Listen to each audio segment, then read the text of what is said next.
بسم الله الرحمن الرحيم. ألف لام را، تلك آيات الكتاب وقرآن مبين. ربما يود الذين كفروا لو كانوا مسلمين، ذرهم يأكلوا ويتمتعوا ويلههم الأمل فسوف يعلمون.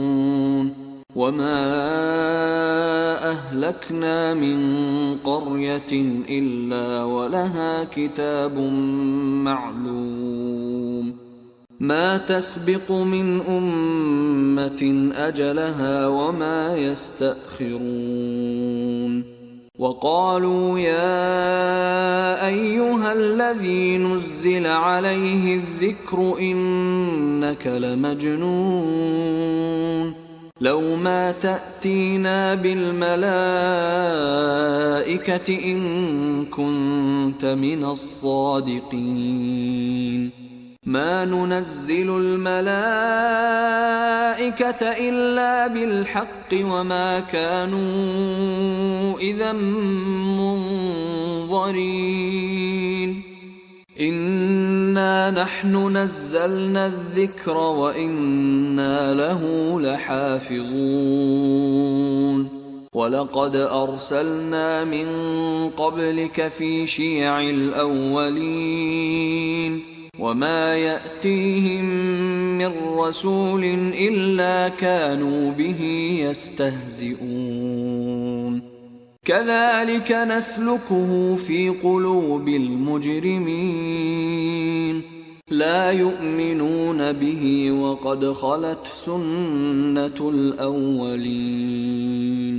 ولو فتحنا عليهم بابا من السماء فظلوا فيه يعرجون لقالوا إنما سكرت أبصارنا بل نحن قوم مسحورون.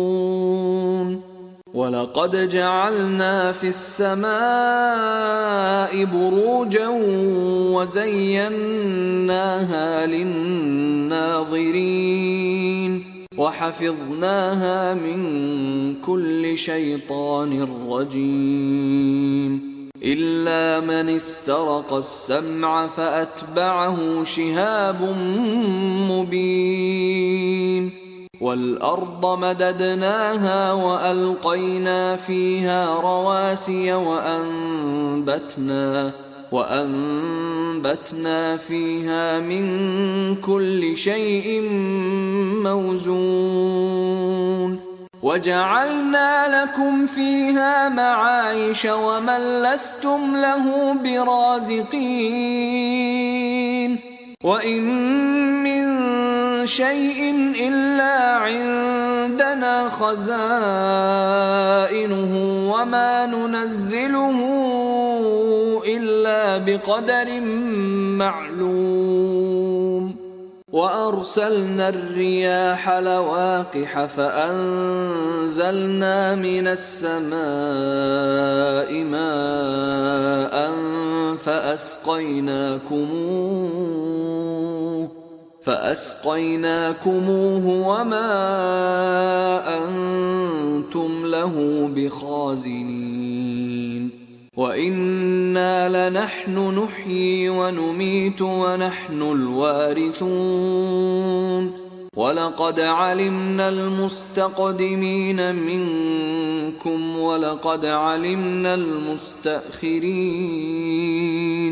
وإن ربك هو يحشرهم إنه حكيم عليم.